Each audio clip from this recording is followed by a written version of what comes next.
Hello, welcome to this video. We're talking about Centrify Privilege Service Customer Managed. If you're not getting the SaaS version, and you want to host it yourself, you must have it as a highly available setup using Windows failover clustering.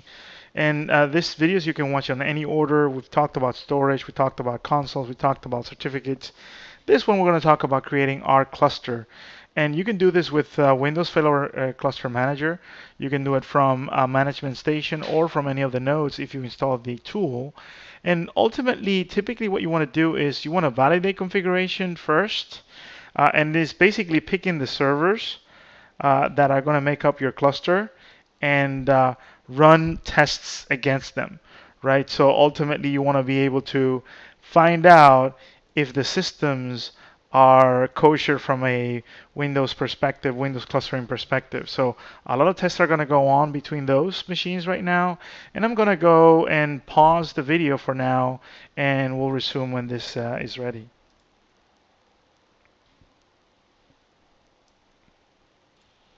All right, so the validation tests ended. Typically, you want to go ahead and review the results. Notice that I only have one area of concern, right?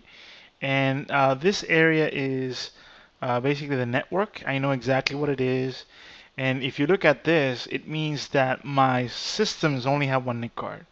In a highly available setup, you will probably have multiple NIC cards. Um, and typically what you see is heartbeat dedicated NIC card. Perhaps you have a storage NIC card as well. But in this case, because it's a test environment, I don't really worry about this. So what I end up having is, um, you know, now the ability to create the cluster, right? And my cluster, I'm going to give you a name, and I'm going to give it an IP address.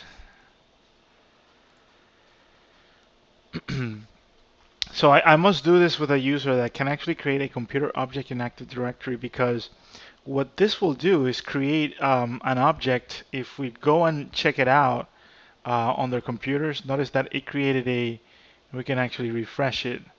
It created a management object here.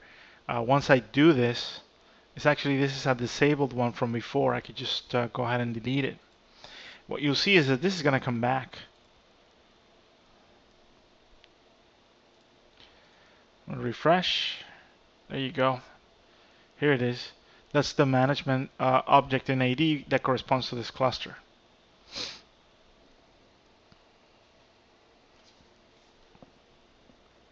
And now we're finished. And this is the end state of your lab, right?